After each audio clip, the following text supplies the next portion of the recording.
Hello दोस्तों, welcome to बनाएंगे topper के आज की इस वीडियो में हम 13.3 का क्वेश्चन नंबर 2 से आज स्टार्ट करने वाले हैं। आज के इस वीडियो के अंदर हम क्वेश्चन नंबर 2 और 3 के जितने भी पार्ट्स हैं, जैसे पहला, दूसरा, तीसरा, चौथा और पांचवा, सारे के सारे क्वेश्चन को आज सॉल्व करेंगे। और आप बहुत ही ध्यान से इस वीडियो को देखिएगा, क्योंकि आपको भी ये सारे क्वेश्चंस जो है थोड़े से मतलब थोड़े से आपको सरल नहीं लगते होंगे, तो मैं इसको थोड़ा इजी करने का यहाँ पर प्रयास करूँगा और आपको भी अच्छे तरीके से ये चीज़ें समझ में भी आ जाएंगी, ये पूरी गारंटी है। और चैनल पर नए हैं तो भैया प्लीज़ सब्सक्राइब कर लेना और लाइक वगैरह सब कुछ करके और कमेंट में बता करके जाना वीडियो कैसी लगी आपको। सबसे पहले तो हम क्वेश्चन नंबर 2 पर चलते हैं और देखते हैं कि कैसे ये क्वेश्चन सॉल्व होने वाला है। तो यहाँ पर हम देखते हैं कि दो आपको इक्वेशंस दिए गए हैं, 2x plus 3y equal to 11 is equal to 2x minus 4y equal to minus 24 को हल कीजिए और इससे m का वह मान ज्ञात कीजिए जिसके लिए y बराबर mx प्लस 3 हो। तो इसको जो है आपको सॉल्व करने के लिए बहुत ही आसान सा प्रोसेस है। सबसे पहले थे इन दोनों समीकरण को आपको प्रतिस्थापन विधि से, अभी तक आपने प्रतिस्थापन विधि पढ़ा है और क्या पढ़ा है, ग्राफीय विधि पढ़ा है। तो ग्राफीय विधि तो आपको उतना ज़्यादा मतलब आप बार बार ग्राफ क्या बनाना, जल्दी से हम प्रतिस्थापन विधि से इसको सॉल्व कर लेते हैं। इसमें कोई रिस्ट्रिक्शंस वगैरह है नहीं कि प्रतिस्थापन से ही लगाना है, लेकिन आप लगा सकते हैं ना, तो आप ग्राफीय विधि से लगा सकते हैं, नहीं तो हम केवल अभी प्रतिस्थापन पढ़ रहे हैं तो सिर्फ प्रतिस्थापन से ही लगाते हैं ना। तो प्रतिस्थापन से लगाने के बाद हम क्या करेंगे, एक्स और वाई की वैल्यू फाइंड करेंगे और फिर इस एक्स और वाई की वैल्यू के स्थान पर जो ये इक्वेशन दिया गया है, न्यू इक्वेशन जो दिया गया है, इस इक्वेशन जगह पर रखेंगे और एम की वैल्यू को फाइंड कर लेंगे। यही इस क्वेश्चन के अंदर करना है। चलिए बिना किसी बकवास और देरी किए फटाफट से इस क्वेश्चन को सॉल्व करते हैं। देखते हैं कि यहाँ पर दो इक्वेशंस दिए गए हैं। पहला इक्वेशन क्या है, यहाँ पर दिया गया है 2x प्लस का 3y इज इक्वल टू 11। ठीक, समीकरण नंबर 1 हो जाएगा। दूसरा समीकरण क्या दिया गया है, यहाँ पर दूसरा समीकरण दिया है 2x माइनस का 4y इज इक्वल टू दिया है माइनस का 24 और ये इक्वेशन नंबर सेकंड हो गया। देखो दो इक्वेशन दिए गए, इन दोनों इक्वेशन में समीकरण एक में क्या करते हैं, x की वैल्यू फाइंड कर लेते हैं। फिर x की वैल्यू फाइंड करने के बाद हम क्या करेंगे, ठीक, तो यहाँ से x की वैल्यू निकाल लेते हैं। तो समीकरण एक में x का मान y के पदों में। ठीक, अब हम क्या करते हैं, यहाँ से x बराबर लिख लेते हैं।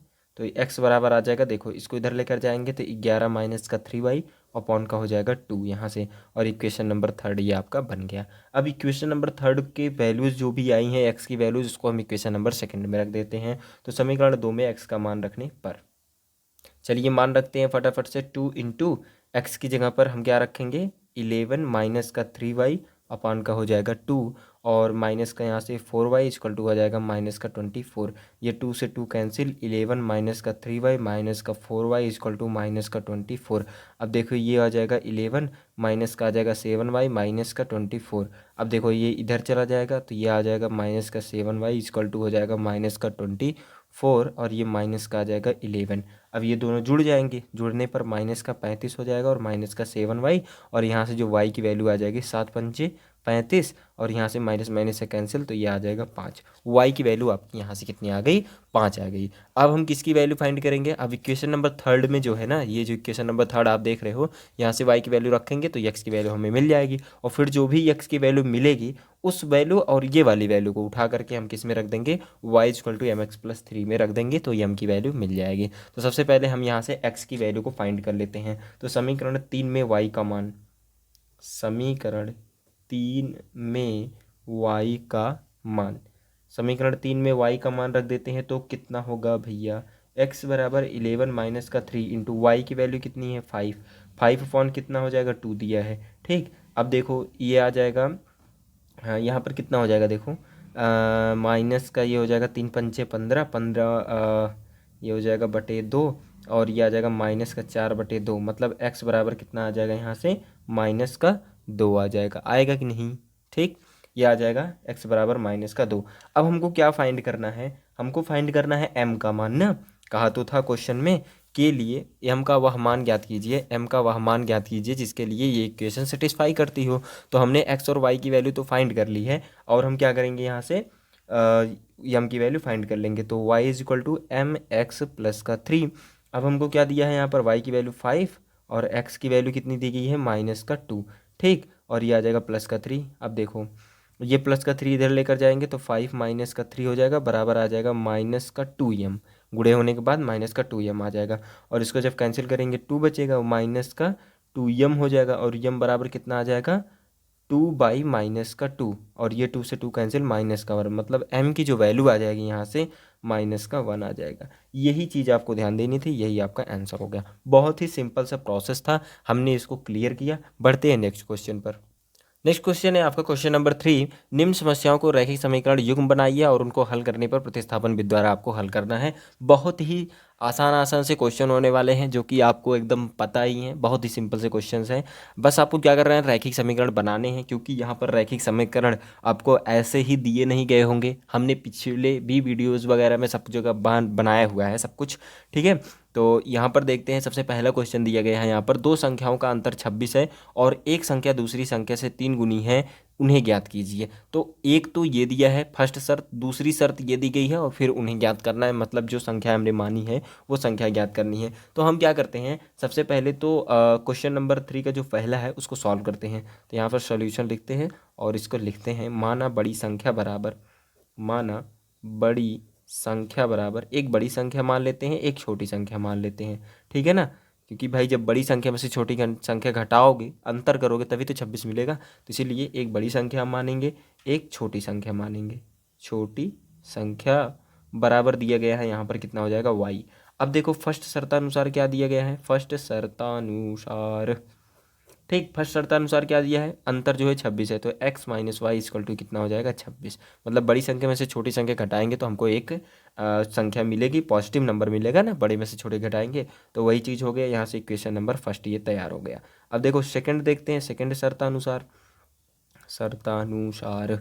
सेकंड शर्तानुसार हम क्या देखते हैं कि यहाँ पर क्या दिया है कि एक संख्या दूसरी संख्या की 3 गुनी है। मतलब एक संख्या, मतलब जो बड़ी संख्या है वो दूसरी संख्या की मतलब गुणा, और यहाँ से का या की मतलब गुणा, कितना हो जाएगा 3 हो जाएगा, 3 गुनी है तो 3 गुना हमने कर दिया, तो x - 3y = हो जाएगा 0। ये हो जाएगा इक्वेशन नंबर सेकंड आपका तैयार है। अब हम इक्वेशन नंबर फर्स्ट से x की वैल्यू फाइंड कर लेते हैं और सेकंड में ले जा करके रख देंगे तो हमको y की वैल्यू मिल जाएगी। फिर y की वैल्यू को हम क्या करेंगे, अरे यार इतना तो पता ही है यार, इतना तो बार बार बताने पर तो आपके दिमाग में एकदम भर चुका होगा। समीकरण 1 में x का मान निकालने पर, ठीक, तो x बराबर कितना हो जाएगा, देखो 26 प्लस का y हो जाएगा, तो यहाँ से आ जाएगा 26 प्लस का y, और इक्वेशन नंबर थर्ड ये तैयार हो गया। अब इक्वेशन नंबर थर्ड को हम क्या करेंगे, जो है उसमें y का मान रखते हैं, y का मान रख देते हैं, सॉरी तो y का मान निकालना है भैया, चलिए रखते हैं। तो यहाँ से आ जाएगा कितना, देखो x समीकरण 1 में x का, समीकरण 2 में रखना है ना, 2 में x का मान रखने पर समीकरण 2 में रखोगे तो x की वैल्यू कितनी है, देखो यहाँ 26 प्लस का y माइनस का 3 × y = 0 हो जाएगा। अब देखो इसमें से घटाओगे तो माइनस का 2y बराबर आ जाएगा माइनस का 26, और ये कट जाएगा तो y बराबर आ जाएगा 3 × 1 कितना आ जाएगा, 2 × 1 = 2, 2 × 3 = 6, मतलब y बराबर 13 आपको मिल गया यहाँ से। अब देखो y बराबर अगर आपको यहाँ से 13 मिल जा रहा है, अब इस 13 को हम कहाँ रखेंगे, समीकरण नंबर 3 में ले जा करके 13 को रख देते हैं, तो x की वैल्यू मिल जाएगी। समीकरण नंबर 3 से x बराबर हो जाएगा 26 प्लस का y = हो जाएगा यहाँ से 26 प्लस का 13, तो ये आ जाएगा 39, मतलब x बराबर कितना आ गया 39। x की वैल्यू आपको मिल गई, y की वैल्यू मिल गई, मतलब यहाँ पर आप लिख सकते हैं कि बड़ी संख्या बराबर 39 और छोटी संख्या बराबर 13। तो यहाँ से लिख सकते हैं बड़ी संख्या बराबर 39 और छोटी संख्या बराबर 13, यही आपका आंसर हो गया। बहुत ही सिंपल सा क्वेश्चन था। बढ़ते हैं नेक्स्ट क्वेश्चन की तरफ। कहीं भी अगर आपको डाउट आ रहा है तो आप प्लीज़ कमेंट में बताइएगा कि मुझे इस प्रश्न के अंदर डाउट आ रहा है, तो नेक्स्ट वीडियो के अंदर जैसे भी हो सकेगा उसको मैं एक्सप्लेन करके ही आगे बढ़ूँगा, उसकी बात की टेंशन आपको नहीं लेनी है, ठीक है ना। अब यहाँ पर आता है थर्ड का जो दूसरा पार्ट है, उसको हम देखते हैं। दो संपूरक कोणों का को बड़ा कोण छोटा कोण से 18 डिग्री अधिक है उन्हें ज्ञात कीजिए। पहली बात तो दो संपूरक कोण की जब बात करते हैं तो एक तो यहाँ पर देखो दो संपूरक कोण, जैसे ही ये कह दिया दो संपूरक कोण किसे कहते हैं, मतलब ऐसा कोण जिनका योग, मतलब दो कोणों का योग जब 180 होता है उसी को तो हम संपूरक कोण बोलते हैं। तो उसको सबसे पहले लिखेंगे कि दो संपूरक कोणों का योग बराबर 180 डिग्री। पहले तो ये एक इक्वेशन बनेगा। फिर यहाँ पर बनेगा कि बड़ा कोण छोटे कोण से 18 डिग्री अधिक है, फिर ये वाला इक्वेशन बनेगा। फिर दोनों को सॉल्व करेंगे तब जा करके हमें एक्स और वाई की या बड़ा या छोटा जो भी कोण होगा वो आपको मिल जाएगा। तो यहाँ पर हम मान लेते हैं कि बड़ी संख्या या बड़ा कोण आप कुछ भी ले सकते हो, ठीक है ना। तो यहाँ पर लिख सकते हैं माना बड़ा कोण लिखते हैं, माना बड़ा कोण बराबर एक्स, छोटा कोण बराबर हो जाएगा यहाँ से वाई, ठीक है ना। और यहाँ से हम क्या करेंगे, फर्स्ट शर्तानुसार देखते हैं। फर्स्ट शर्तानुसार हम क्या देखते हैं कि x धन y बराबर कितना हो जाएगा, यहाँ से फर्स्ट शर्त से 180 डिग्री, मतलब दो संपूरक कोणों का योग कितना होता है 180 डिग्री। तो यहाँ से आ जाएगा दो संपूरक कोणों का योग नहीं भैया, मतलब जो संपूरक कोण होते हैं वो उसकी परिभाषा क्या होती है, ऐसे दो कोण जिनका योग क्या होता है 180 डिग्री होता है उसी को संपूरक कोण बोलते हैं। तो यही चीज़ आपको दिया गया है, ठीक है ना। अब बढ़ते हैं सेकंड शर्तानुसार यहाँ पर क्या हो जाएगा, देखो सेकंड शर्त से कह रहे हैं कि जो बड़ा कोण है बराबर है छोटे कोण से 18 डिग्री अधिक है, मतलब छोटे कोण से 18 डिग्री अधिक है, मतलब x बराबर है y प्लस 18 के, ठीक है ना। अब इसको इधर लेकर आएंगे तो x माइनस वाई बराबर आ जाएगा 18, इक्वेशन नंबर सेकंड हो जाएगा। अब इन दोनों इक्वेशन को सॉल्व कर देते हैं। तो समीकरण 1 में x का मान निकाल लेते हैं। समीकरण 1 में x का मान निकालते हैं तो इसमें कितना आ जाएगा, देखो समीकरण 1 में x का मान, ऐसे भी आप कर सकते हो। थोड़ा सा हम यहाँ पर आपको बताना चाहें कि जैसे कि आपको जो ये क्वेश्चन दिया गया है, इस क्वेश्चन में समीकरण नंबर 2 से x की वैल्यू आपको पता है, x बराबर वाई प्लस 18 दिया गया है। चाहे आप यहाँ से x का मान इक्वेशन नंबर फर्स्ट में रख दो, थोड़ा सा चेंजेस लेकर आते हैं, तभी आपको सारे टाइप के क्वेश्चन सॉल्व करने में मज़ा आएगा, ठीक है ना। बार बार वही प्रोसेस वही चीज़ें समझ में नहीं आएगा, बार बार वही चीज़ें होंगी तो मतलब कहीं पर बदल के दे दिया जाएगा तो आप वहाँ पर कन्फ्यूज हो जाओगे। तो इसीलिए थोड़ा सा हम इसमें चेंज कर रहे हैं आपकी बार, कि हम जो मान रहे हैं यहाँ पर जो इक्वेशन नंबर सेकंड है उसमें पहले से ही आप देख रहे हो कि y का मान x का मान निकाला गया है, तो हम इसका मान क्यों निकालें, नहीं निकालेंगे। हम इसी के मान को डायरेक्ट हम इक्वेशन नंबर फर्स्ट में रखते हैं और डायरेक्ट हमको y की वैल्यू मिल जाएगी। फिर जो y की वैल्यू आएगी चाहे आप इक्वेशन नंबर सेकंड में ले आकर के रख दो चाहे फर्स्ट में ले आकर रख दो, वैल्यू आपके सामने हो जाएगी, ठीक है। तो हम इक्वेशन नंबर सेकंड इसको ही ले लेते हैं, ठीक। और यहाँ से करते हैं इस समीकरण 1 में x का मान, जो x का मान ये वाला है समीकरण 1 में रख देते हैं। तो कितना आ जाएगा, y प्लस का 18 प्लस का y बराबर आ जाएगा 180 के, और ये आ जाएगा 2y बराबर 180 माइनस का 18 हो जाएगा। होगा कि नहीं होगा, बिल्कुल होगा, ठीक। अब इसमें से हम जब 18 घटाएंगे भाई, जब हम 18 घटा देंगे तो इसमें से कितने बचेगा, 162 बच जाएगा, और ये हो जाएगा 2y, और y बराबर आ जाएगा, देखो 2 से कट जाएगा, 2 और 16, 2 1 कम 2, मतलब y बराबर कितना आ जाएगा, 81 डिग्री के बराबर आएगा। सारे मान हमको डिग्री में निकालने हैं। तो ये आपका पहला आंसर तो ये आ गया, मतलब जो छोटा कोण होगा वो आपको 81 डिग्री का होगा। अब बड़ा कोण निकाल लेते हैं हम। समीकरण नंबर 2 में क्या करते हैं, समीकरण नंबर 2 में y का मान रख देते हैं, समीकरण नंबर 2 में y का मान रखेंगे तो x बराबर y की वैल्यू है 81 प्लस का आ जाएगा 18। देखो 8 1 9, 8 1 9, मतलब 99 डिग्री जो होगा इसके बड़े कोण का मान होगा। ऐसे आप लिख सकते हैं, बहुत ही आसान सा क्वेश्चन था। तो यहाँ पर लिखेंगे माना बड़ा कोण बराबर x बराबर 99 डिग्री, छोटा कोण बराबर y बराबर 81 डिग्री। यही आपको लिखना था, very easiest question. Question number 3 पर यहाँ पर हम चलते हैं भैया जल्दी से, ठीक है। सरक के देखते हैं भैया। देखो यहाँ पर देखो क्वेश्चन नंबर 3 दिया गया है कि एक क्रिकेट टीम कोच ने 7 बल्ले और 6 गेंद 3,800 रुपये में खरीदी। बाद में उसने 3 बल्ले 5 गेंद 1,750 रुपये में खरीदी। प्रत्येक बल्ले और प्रत्येक गेंद का मूल्य ज्ञात कीजिए। बहुत ही इजीएस्ट क्वेश्चन, इसका तो इक्वेशन बनाना भी बहुत आसान सा है। तो सबसे पहले लिख लेते हैं कि माना एक बल्ले का मूल्य बराबर x रुपये और एक गेंद का मूल्य बराबर y रुपये, पहले इतना लिख लेते हैं। अब हम देखते हैं, यहाँ पर हमने लिख दिए एक्स और वाई, और यहाँ पर देखते हैं कि एक्स फर्स्ट शर्त से हम क्या देखेंगे। फर्स्ट शर्त में दिया 7 बल्ले और 6 गेंद बराबर कितने रुपए, 3800 रुपये। तो 7 बल्ले मतलब 7x और 6 गेंद मतलब 6y बराबर आ जाएगा यहाँ से 3800। ये आ जाएगा इक्वेशन नंबर फर्स्ट। सेकेंड शर्तानुसार देखते हैं। सेकेंड शर्तानुसार क्या देखते हैं कि बाद में उसने 3 बल्ले और 5 गेंद 1750 में खरीदा। तो 3 बल्ले और 5 गेंद बराबर 1750, समीकरण नंबर 2। अब देखो समीकरण नंबर 2 से हम क्या देखते हैं कि समीकरण नंबर 1 से सबसे पहले तो हम x की वैल्यू निकाल लेते हैं यहाँ से। जब हमको x की वैल्यू यहाँ से मिल जाएगी, फिर इसकी जो वैल्यू है समीकरण नंबर 2 में रख करके हम क्या करेंगे, y की वैल्यू फाइंड कर लेंगे, और उस y की वैल्यू को हम कहाँ रख देंगे, इक्वेशन नंबर फर्स्ट में, इक्वेशन नंबर थर्ड में रख देंगे। जो भी हमने निकाला होगा उसमें रख करके x की वैल्यू भी फाइंड कर लेंगे। सबसे पहले लिखते हैं यहाँ पर कि समीकरण 1 में x का मान y के पदों में, तो सबसे पहले लिखते हैं 7x प्लस का 6y बराबर आ जाएगा 3800, और x बराबर आ जाएगा 3800 माइनस का 6y बटे आ जाएगा 7। भाई यही तो होगा समीकरण नंबर 1 से जब हम देखते हैं।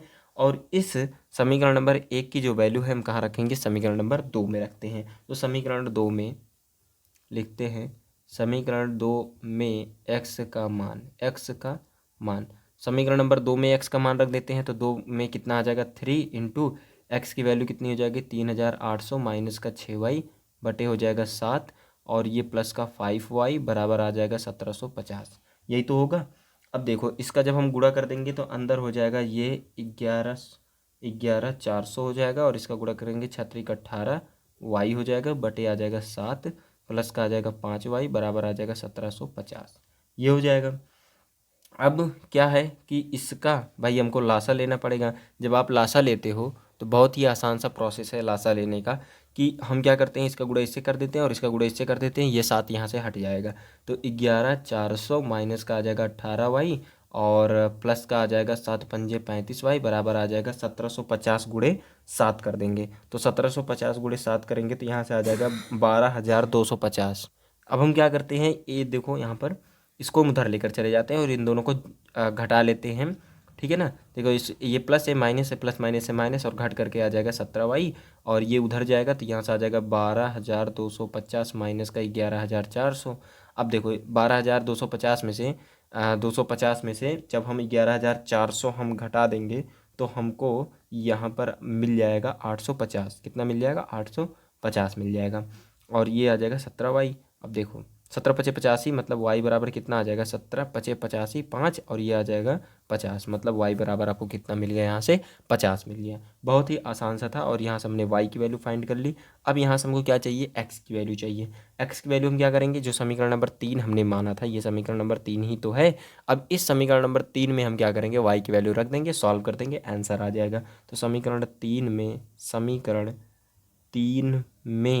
y का मान, समीकरण 3 में y का मान रख देते हैं तो x बराबर कितना आ जाएगा, 3800 माइनस का 6y बटे आ जाएगा 7, और ये आ जाएगा 3800 माइनस का 6 इंटू वाई की जो वैल्यू है कितनी आई है, 50।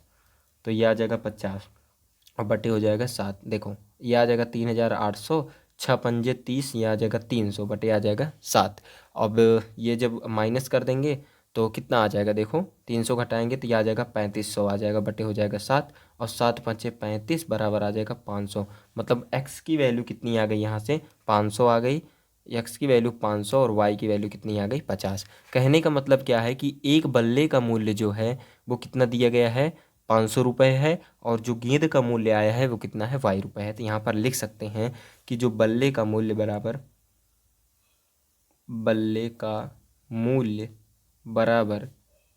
कितना हो जाएगा, 500 रुपये, और गेंद का मूल्य बराबर 50 रुपये। यही चीज़ थी, बेसिक सी चीज़ें हैं। क्वेश्चन आपको अगर समझ में आ गया होगा तो आंसर निकालना आपके लिए बहुत बड़ी बात नहीं होती है, मतलब उसको सॉल्व करना, उसमें कैलकुलेशन करना बहुत बड़ी बात नहीं होती है, छोटे छोटे कैलकुलेशंस रहते हैं, हो जाते हैं। बढ़ते हैं नेक्स्ट क्वेश्चन पर, क्वेश्चन नंबर 4 पर। देखिए क्वेश्चन नंबर 4 है यहाँ पर, एक नगर में टैक्सी के भाड़े के एक नियत भाड़े के अतिरिक्त चली गई दूरी पे भाड़ा सम्मिलित किया जाता है। ठीक है। 10 किलोमीटर दूरी के लिए भाड़ा 105 रुपये तथा 15 किलोमीटर भाड़ा के लिए 155 रुपये हैं। नियत भाड़ा तथा प्रति किलोमीटर भाड़ा क्या है? एक व्यक्ति की 25 किलोमीटर यात्रा करने के लिए कितना भाड़ा देना होगा?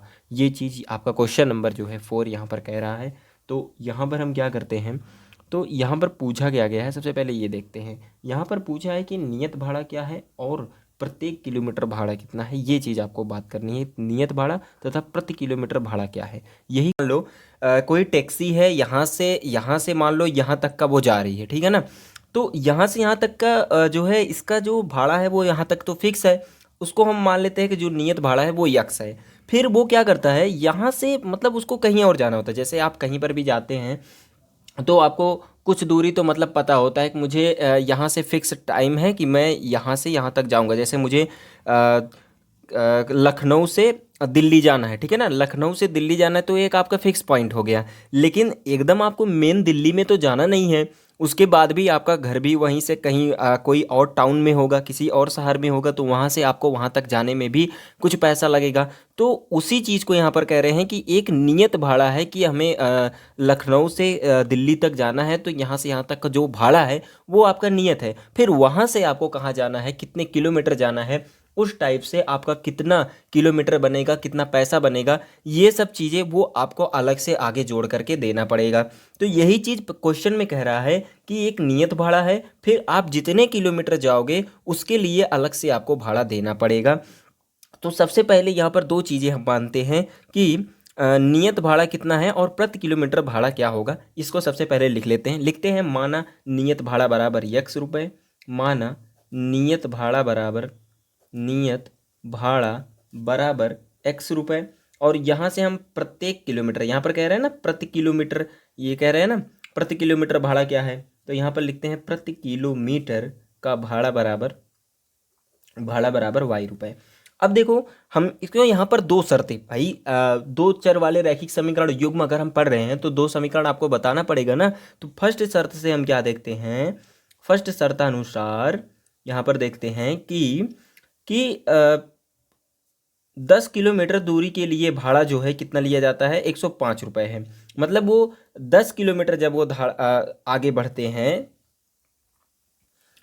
तो यहाँ से यहाँ तक वो गए पहले, फिर उसके बाद यहाँ से यहाँ तक जाएंगे तो मतलब यहाँ से यहाँ तक तो यक्स रुपये भाड़ा हो गई। फिर ये कह रहे हैं कि 10 किलोमीटर दूरी के लिए भाड़ा, मतलब 10 किलोमीटर अतिरिक्त दूरी के लिए, मतलब यहाँ से यहाँ तक कितना दूरी गया, 10 किलोमीटर दूरी पर चले गए।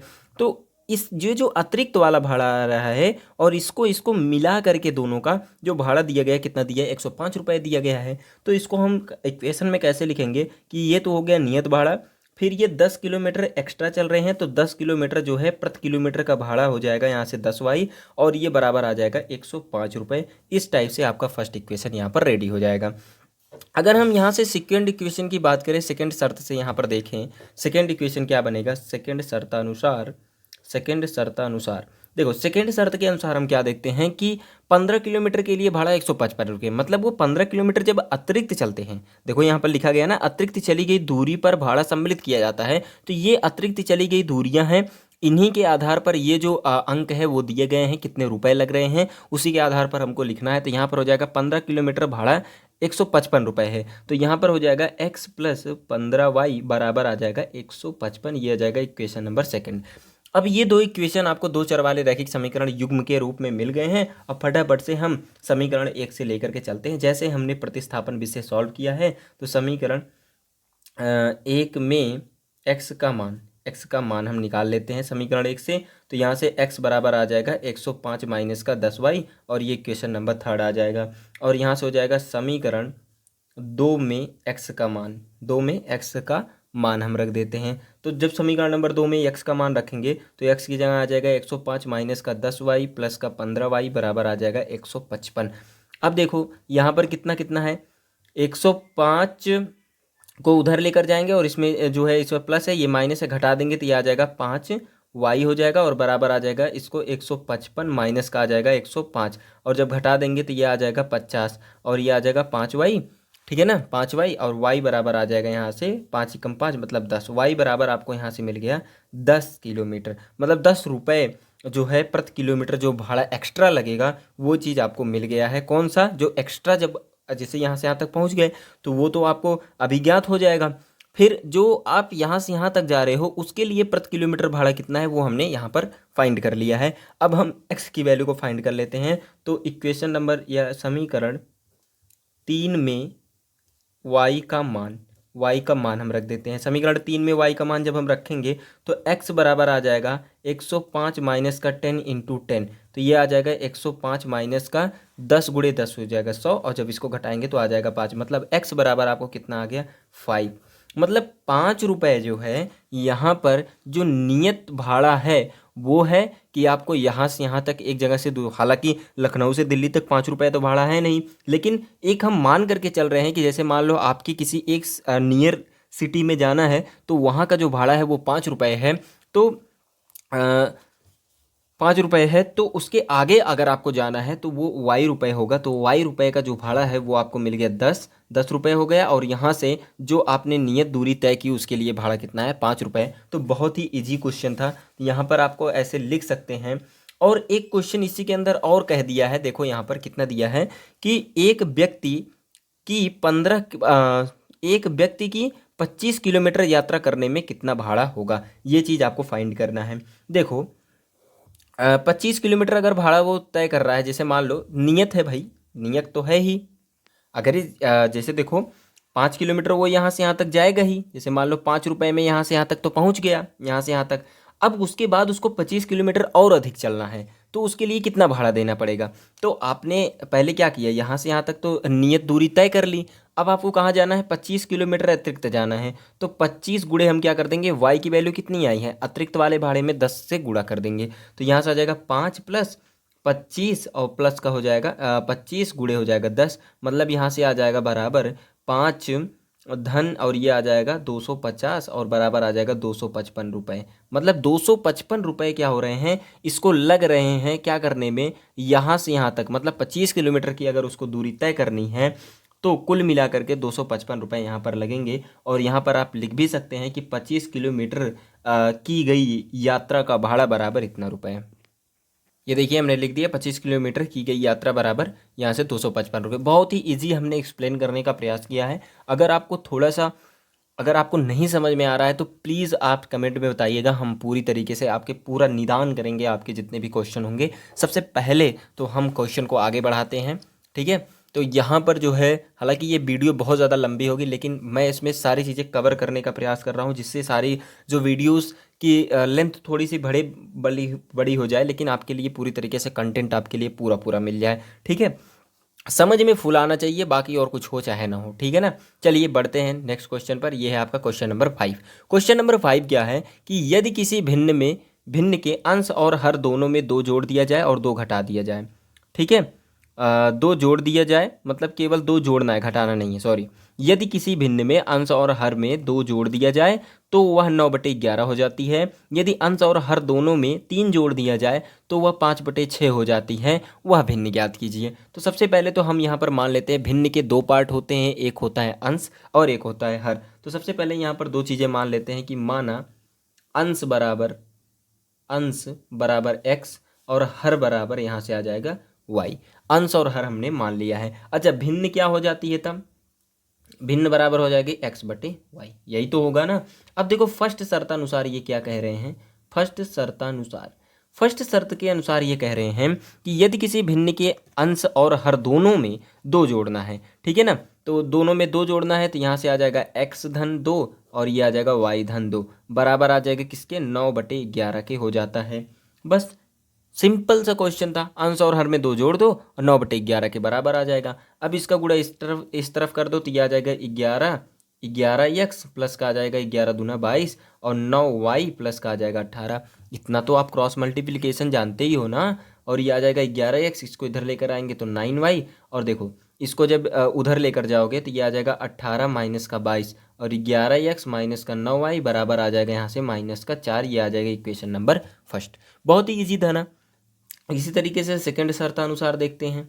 सेकंड शर्तानुसार देखो, सेकंड शर्तानुसार क्या कह रहे हैं कि यदि अंश और हर दोनों में 3 जोड़ दिया जाए तो वह भिन्न किस में बदल जाती है, 5/6 में। तो यहाँ पर 3 जोड़ देते हैं, लो भाई हमने 3 जोड़ दिया, x/3 y/3 बराबर हो जाएगा किसके, 5 धन 6 के।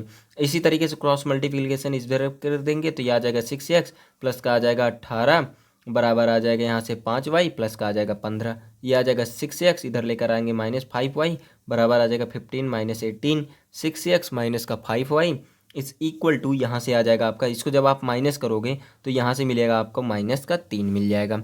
अब ये देखो दो दो इक्वेशन आपके सामने हैं। अब आप जैसे सिंपल प्रोसेस करते थे उसी तरीके से आपको करना है कि समीकरण एक में हमें क्या करना है, समीकरण एक में x का मान निकालते हैं, x का मान निकालते हैं तो x बराबर आ जाएगा 9y, देखो इसको इधर लेकर जाएंगे तो 9y हो जाएगा और माइनस का 4 पहले से ही है ही, बटे आ जाएगा 11। इक्वेशन नंबर ये थर्ड बन गया। अब इक्वेशन नंबर थर्ड को हम किस में रखेंगे, इक्वेशन नंबर सेकंड में रख देते हैं। तो समीकरण 2 में x का मान हम रख देते हैं, या रखने पर ऐसे पूरा पूरा लिख दो। जब हम रख देंगे इसमें x का मान पूरी तरीके से यहाँ पर रख देंगे तो ये हो जाएगा 6 इंटू हो जाएगा यहाँ पर हो जाएगा 9y माइनस का 4 अपान हो जाएगा 11 माइनस का 5y इक्वल टू आ जाएगा माइनस का 3। अब अंदर गुणा कर लेते हैं, 9 छक्का 54 y माइनस का ये हो जाएगा 6 चौक 24 और ये देखो लासा में है ये, अगर ये बटे में है तो इसका लासा लेने पर क्या आ जाएगा, माइनस का 55y आ जाएगा और बराबर हो जाएगा 11 3 33 हो जाएगा। ठीक, जब आप लासा लोगे तो ऐसे ही आएगा, मैंने पिछले वीडियोज़ में बताई हैं, अगर आपको ना समझ में आए तो प्लीज़ वहाँ से देख लीजिएगा। ठीक, अब देखो 54y और माइनस का 55y, तो यहाँ से माइनस का y बचेगा। अब इसको उधर लेकर जाते हैं, जब उधर लेकर जाएंगे तो ये हो जाएगा माइनस का 33 और प्लस का 24।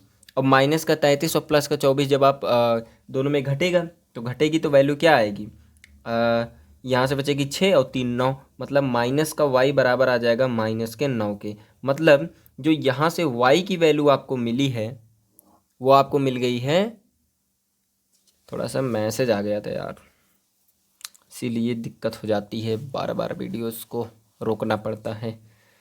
ठीक, तो इग्नोर दिस, इसको करते हैं तो यहाँ से आ जाएगा y बराबर 9।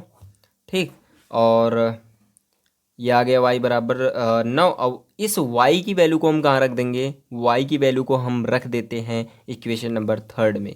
तो यहाँ पर लिखते हैं समीकरण नंबर 3 से, समीकरण नंबर 3 से हम क्या देखते हैं, x बराबर कितना दिया गया है 9, y की वैल्यू कितनी है 9, माइनस का 4 अपान हो जाएगा 11, 9 9 81 माइनस का 4 बटे आ जाएगा 11 और ये आ जाएगा 81 में से जब 4 घटाएंगे तो यहाँ से बचेगा 77, 77 बटे हो जाएगा 11, तो 11 सते 77 आ जाएगा। मतलब x बराबर कितना आ गया 7 आ गया और y बराबर कितना आया 9 आया। यही चीज़ आपको ध्यान देनी होती है कि जो भी आंसर आएगा वही इसका मान हो जाएगा अंश और हर का। ठीक है ना, जिसमें ध्यान क्या देना है यार, इतना तो जानती हो।